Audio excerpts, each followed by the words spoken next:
Naturally नहीं आती है। तो एनीवे 6 ओवर के बाद अब स्कोर है 28 पे 1।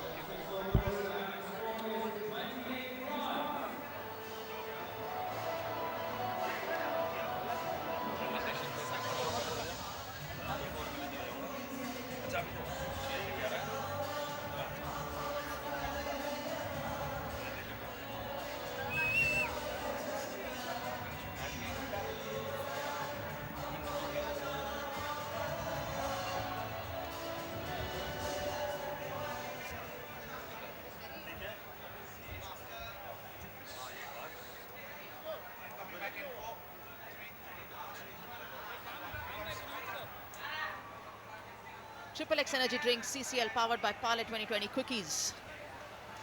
Shantanu, the man who's going to continue the bowling.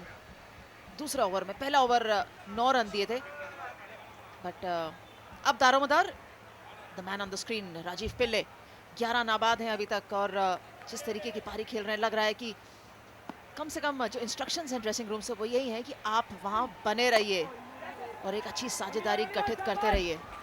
बहुत बढ़िया शॉट राजीव पिल्ले का। राजीव पिल्ले की एक पारी मुझे याद आती है कि कोची में बड़ी ज़बरदस्त एक नॉक खेली थी इन्होंने, मैच विनिंग नॉक। बहुत गर्मी थी उस दिन, मुझे याद है।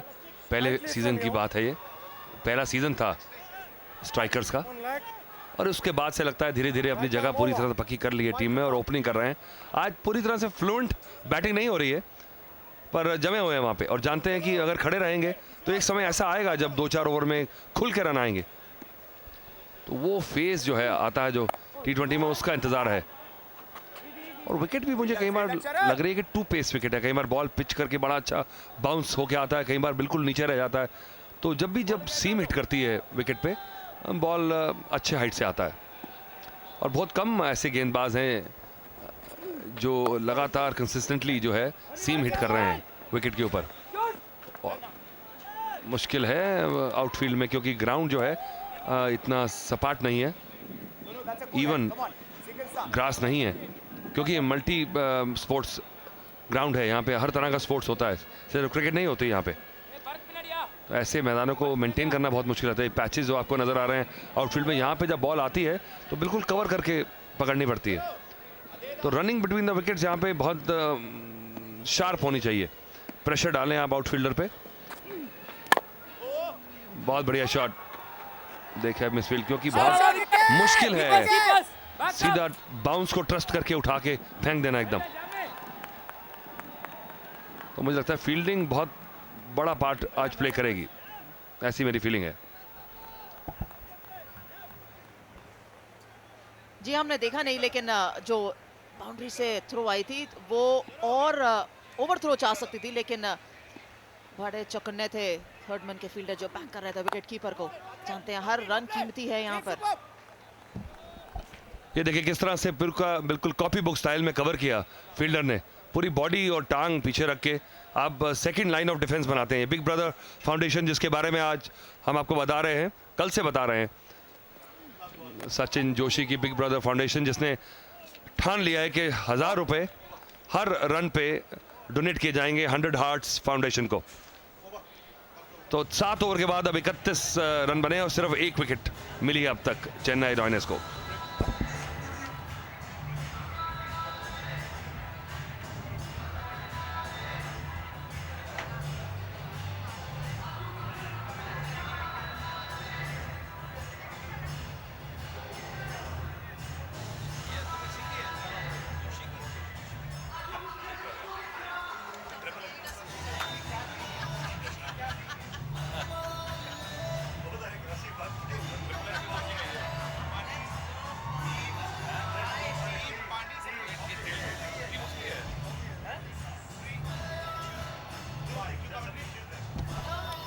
तो 7 ओवर के बाद ये कंपैरिजन देखिए, 51 रन थे और केरला स्ट्राइकर्स 31 रन बनाए हैं। तो धीमे पड़ते चले जा रहे हैं हम। डायरेक्ट कंपैरिजन में सिर्फ 20 रन का अंतर 7 ओवर के बाद हो गया है। इस अंतर को कम करना होगा। और जैसा हमने मिड शो में बात की थी अंजुम, जैसी आशा थी उसी के बिल्कुल वैसा ही काम चेन्नई के गेंदबाजों ने किया अब तक। जी हाँ, बहुत बढ़िया कार्य करते हुए यहाँ पर सिर्फ इसलिए नहीं क्योंकि ये रन रोकने में कामयाब हुए हैं, और इसके लिए भी क्योंकि जिस तरीके से अटैक कर रहे हैं, जिस तरीके से अपनी फील्ड सेटिंग कर रहे हैं, और एक सोची समझी रणनीति के अनुकूल प्रदर्शन कर रही है यहाँ चेन्नई। राजीव पिल्ले 13 रन पे बल्लेबाजी कर रहे हैं और नंदक 1 पर है।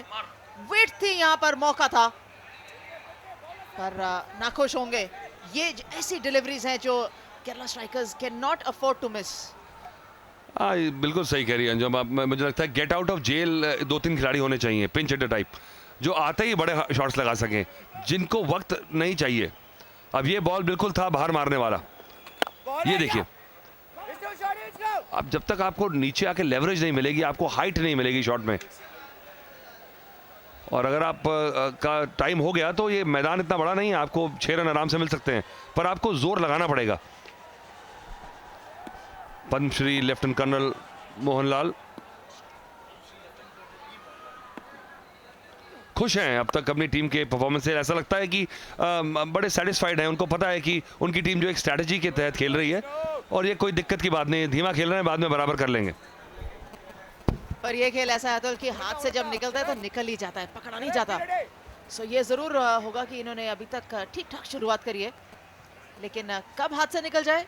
T20 का खेल, खैर इन एनी केस 120 गेंदें होती हैं, और कितनी भी चर्चा कर रहे हो, लेकिन मुझे लगता नहीं है कि मैच से इनकी आंखें 1 मिनट के लिए भी हट रही होंगी।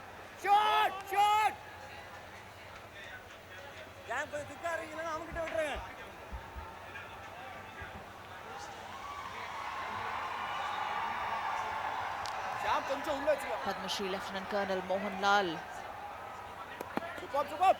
seems involved in a very intriguing and interesting discussion, but having said that, I think बहुत समझदार गेंदबाजी यहाँ पर, बिल्कुल विड्थ नहीं दे रहे। 3 जो सिंगल सेविंग फील्डर्स हैं वो दायरे के अंदर हैं। बैकवर्ड पॉइंट, कवर पॉइंट और एक एक्स्ट्रा कवर। जानते हैं कि अगर विड्थ देंगे तो गैप ले सकते हैं और चौका भी जा सकता है, पर हल्की सी मिसफील्डिंग यहाँ पर, और 1 रन लेने में कामयाब, और इसी के साथ 8वें ओवर की समाप्ति 36 1 विकेट के नुकसान पर।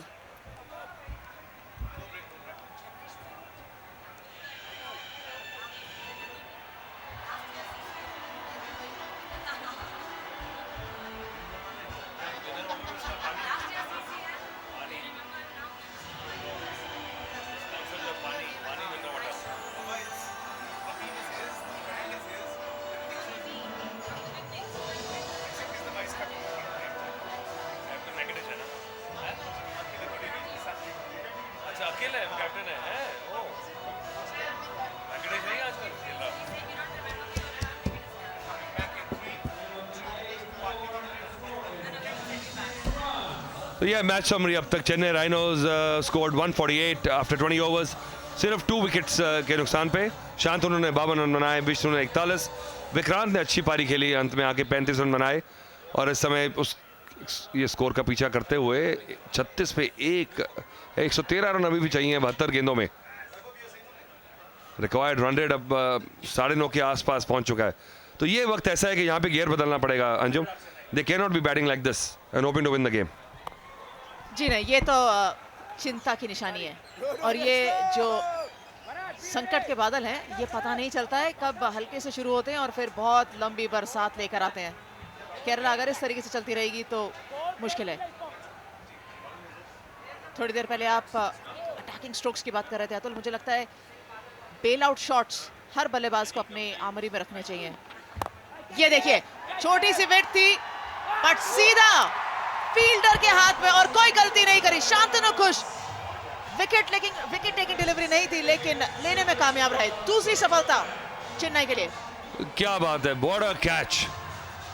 ऐसा लगा नहीं था कि बॉल कैरी कर जाएगा, और बहुत ही जबरदस्त स्ट्रोक था। इतनी पावर जनरेट की थी, बैट स्पीड बहुत तेज। ये देखिए किस तरह से, पूरी तरह से रिस्ट और फोर आर्म्स की ताकत, और क्या कैच। अगर वो ना पकड़ते तो सीधा 6 रन हो जाते, फ्लायर इसे जैसे कहते हैं, और बोनस विकेट। अब प्रेशर आ चुका है स्ट्राइकर्स पे। Fantastic catch, top class. निराश हो गए राजीव पिल्ले, काफी मेहनत करके सेट हुए थे और एक ऐसे जबरदस्त कैच से आउट हुए। 16 रन बनाए और 36 पे 2। केरला स्ट्राइकर्स।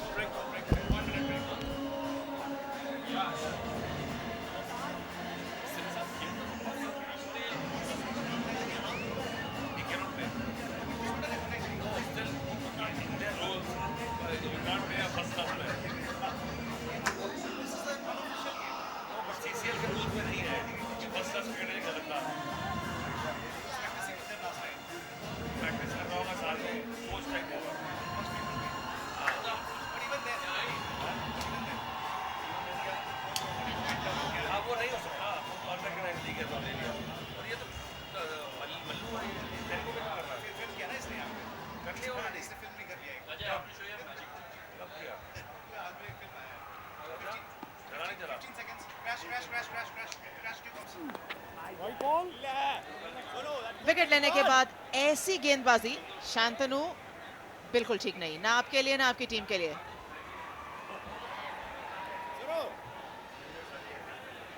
एक अच्छी विकेट लेने के बाद अब नए बल्लेबाज आए हैं अरुण बेनी केरला स्ट्राइकर्स के लिए। अटैकिंग शॉट लगाते ही कोशिश जरूर है दूसरे रन के लिए वापस आने की, बट ना बोला अरुण ने, और अच्छी बात है क्योंकि बैक टू बैक आप दूसरी विकेट नहीं खोना चाहेंगे। सूझबूझ की बल्लेबाजी की जरूरत है यहाँ पर। अर्जुन नंदक को अब मुझे लगता है कि रोल लेना पड़ेगा यहाँ पे एग्रेसर का। बेनी आए हैं, हाफ में मार्क के करीब हम पहुंचते चले जा रहे हैं।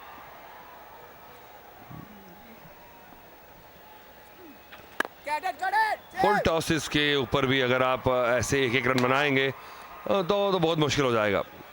आपको तैयार रहना पड़ेगा अपॉर्चुनिटीज के लिए। अगर आप सोचें कि मैं पहले आया हूं अभी और मैं पहले सेट होऊंगा, सेट होने का तो वक्त मिलता नहीं है T20 में। राजीव पिल्ले किस तरीके से आउट हुए थे, एक हाफ ट्रैकर थी, रैंक हाफ बॉल थी जो शॉर्ट शॉट चौका या छक्का डिजर्व करती थी, पर विकेट लेके गई। और उसी के बाद एक और कोशिश थी आउट करने की, रन आउट करने की कोशिश, but single. Little comedy of errors out there in the center. Attacking play there by the Chennai team. Surely they've got a wicket and they want another one. They're sensing a opportunity here. Quick single लेना चाहते थे, but नियंत्रण नहीं रख पाए अपनी throw पर और हल्का सा ऊपर गया कीपर के ऊपर से। So जो सिंगल नहीं होना चाहिए था वो हो गया। Sense of urgency creeping in.